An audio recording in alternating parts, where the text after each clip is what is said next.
Estás escuchando Capital Empresa, un programa dirigido al comercio, la pequeña y mediana empresa y a los emprendedores. Capital Empresa, donde damos voz a tus necesidades.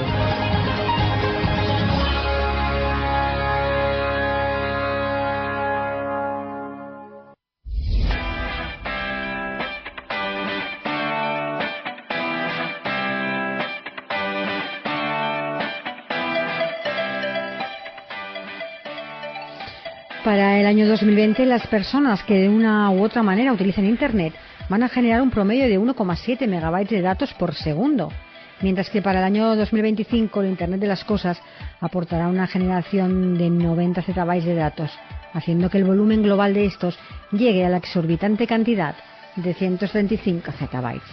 Estos niveles de producción de datos sin precedentes en la humanidad son un reto para las empresas, pero también una oportunidad para obtener beneficios comerciales de estos a través de técnicas de Big Data. España, por su parte, se mantiene a la par de países potencia en cuanto a la implementación de dichas técnicas. Y dentro de este sector nos encontramos empresas como GDS Modelica, una compañía de software para la gestión de las decisiones de riesgo. Y para conocer mejor el trabajo que desarrollan, hoy hablamos con Antonio García Rocco, director general de la compañía. Para empezar y para que les conozcamos un poquito mejor, cuéntenos qué es GDS Modelica.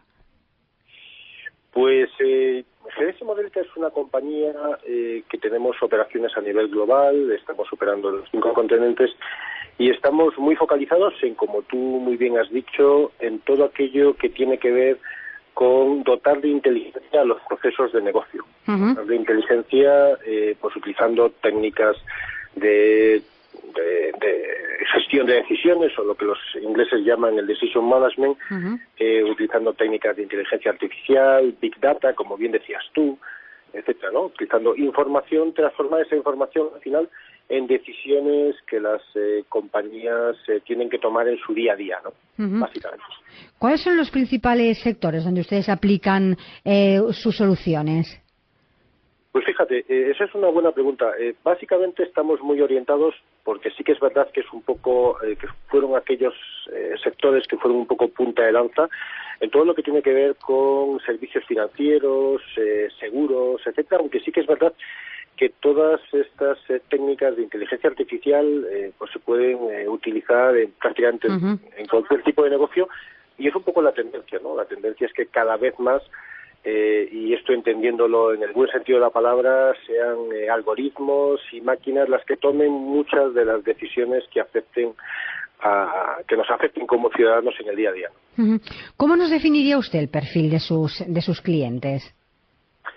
Mira, nosotros, bueno, pues como te decía, trabajamos mucho con la banca y ¿qué hacemos con ellos? Por darte un ejemplo, ¿no? Pues les ayudamos a tomar decisiones que van desde si te doy o no te doy una tarjeta de crédito, con qué condiciones, con qué límites y demás te la doy. Esto no suele tomarlo una persona, sino que suele ser un algoritmo el que decide esto en base a toda una serie de información.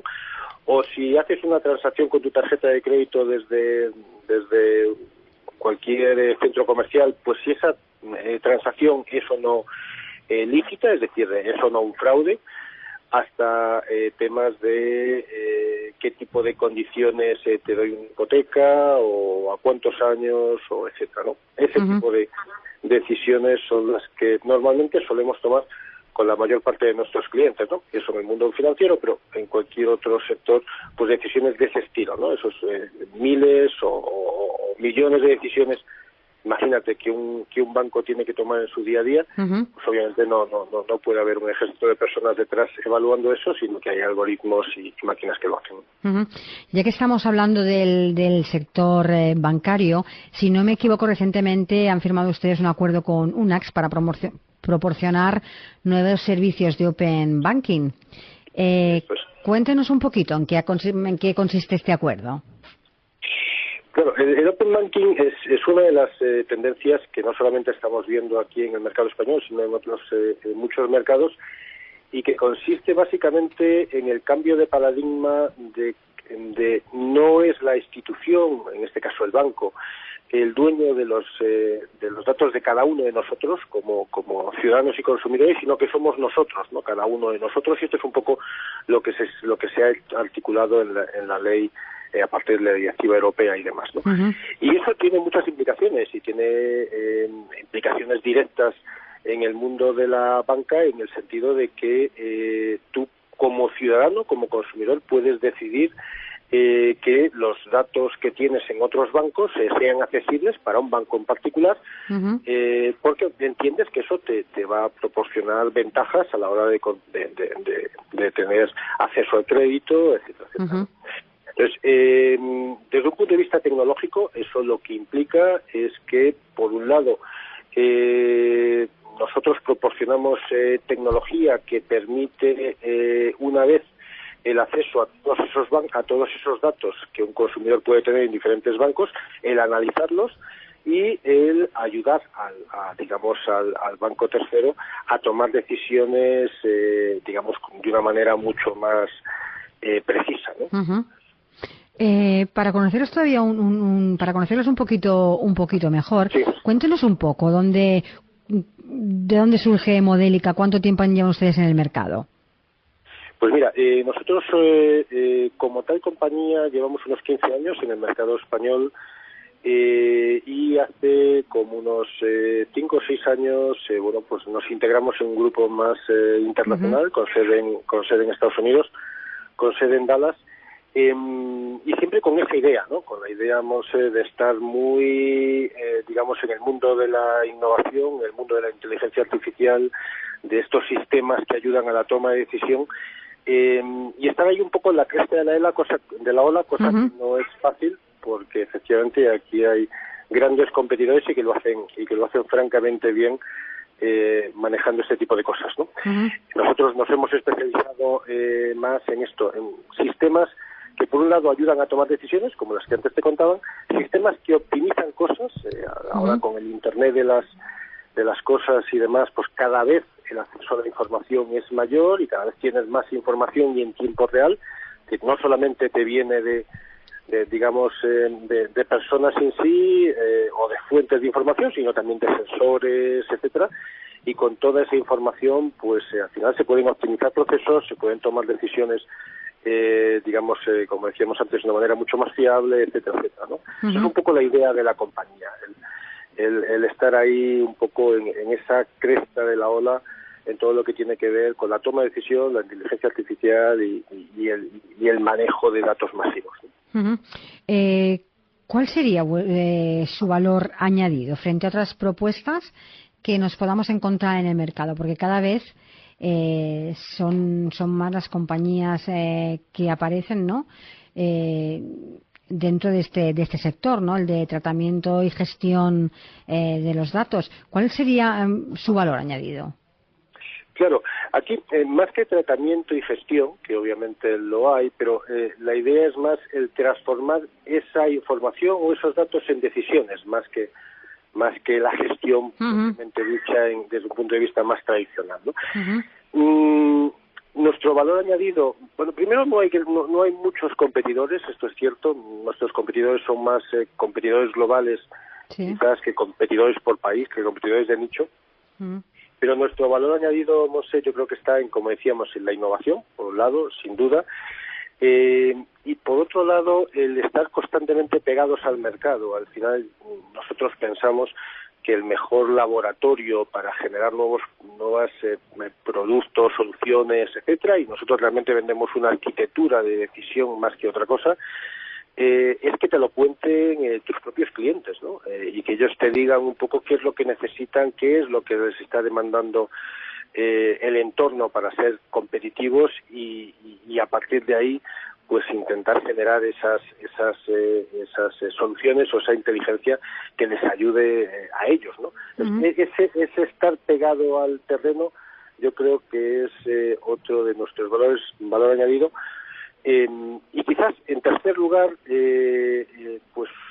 un poco el que todo esto, que per se pues puede parecer relativamente complejo, hacerlo lo más sencillo posible, es decir, que las compañías sean capaces de implementar procesos de inteligencia complejos en una tecnología que lo haga sencillo, ¿no? Que sea muy intuitiva, ¿no? Si hablamos en general, ¿en qué momento diría que se encuentra la transformación digital en nuestro país? Pues fíjate, yo creo que estamos quizás en un cambio de ciclo, ¿no? Uh-huh. Yo creo que esto es algo de lo que se viene hablando desde hace muchos años. Sí. Y que, bueno, nosotros no tenemos esa sensación de que efectivamente se haya avanzado tanto como lo que realmente, como os digo que se ha hecho, pero yo creo que ahora sí, quizás por una serie de condicionantes, porque la tecnología también lo ha permitido o lo permite hacer de una manera mucho más ágil, y también quizás, no sé, por un cambio de generación, ¿no? No es lo mismo la generación de los, quizás mi generación, ¿no? Que no era tan digital como la generación de la gente que ahora tiene 18, 20 uh-huh. o 25 años, ¿no? En donde si realmente se quiere seguir siendo competitivos en el mercado, hay que adaptarse a lo que esta nueva ola pide, ¿no? Y esto cada vez es más digitalización, es más rapidez en la toma de decisión, es más quiero que me ofrezcas lo que yo busco y no cualquier otra cosa. Quiero que ya sepas, incluso antes de que yo lo sepa, qué es uh-huh. lo que voy a querer, ¿no? Uh-huh. Comentaba al inicio de la entrevista la cantidad de volumen de datos que se prevé que se van a generar en los próximos años, y esto en un mercado cada vez más hiperconectado. No hay que ser muy inteligente para saber que esto va a ir cada vez en aumento, ¿no? Pero ¿estamos preparados para gestionar toda esta cantidad de datos? Ya ni siquiera porque los datos en sí no dejan de ser datos, pero estamos preparados para transformar esos datos, para recibirlos, para hacer algo con esos datos, porque es una cantidad, estamos hablando de cantidades importantísimas. Claro. Yo creo que si hablamos del tejido empresarial en general, mi respuesta yo creo que sería que no. A las empresas y a las compañías, yo creo que primero tiene que haber ese cambio de mentalidad de oye, esto es algo, es decir, las nuevas reglas de juego son estas y por lo tanto pues ahí tengo que estar. Y una vez que digamos he llegado a esa conclusión, habrá que buscar qué tecnologías y cómo puedo, digamos, adaptarme a ello, ¿no? O competir en ese mercado. Yo te diría que hoy por hoy nos queda mucho camino por andar como tejido empresarial, uh-huh. Pero también de la misma manera pienso que es algo absolutamente imparable, ¿no?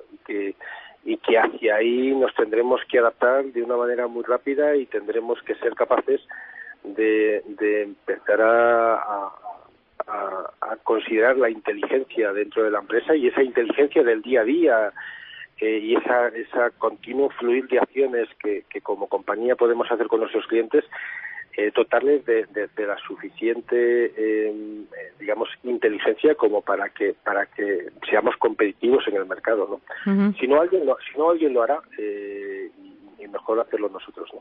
Uh-huh. Si hablamos concretamente del sector bancario, con la llegada de las fintech, los bancos que conocíamos o que siguen o que conocemos por bancos tradicionales tuvieron que ponerse un poco las pilas para dar la respuesta que le estaba pidiendo un poco el propio consumidor. Hay bancos que han invertido muchísimo en realizar ese cambio y bancos que ahora están empezando, ¿no? en esa transformación. Si hablamos concretamente de este sector, del sector bancario, ¿qué foto tenemos en la actualidad? Pues yo creo que tú lo has descrito muy bien. Hay gente que efectivamente ha empezado ya hace un tiempo y digamos que no sé si está al mismo nivel que pueden estar otros mercados, pero sí, desde luego, se está acercando mucho. Y hay otros bancos, pues que siguen todavía en ese foto más tradicional, uh-huh. Pero que lo tienen en su agenda. Yo no sé, y hablo con muchos de ellos, digamos como parte de mi trabajo, yo no conozco a nadie que no lo tenga en su agenda Otra cosa es como cuánto haya avanzado en ello, ¿no? Ujú. Pero que es algo que está en el to-do y que efectivamente todo el mundo se plantea en avanzar hacia ello, eso es así. Ujú.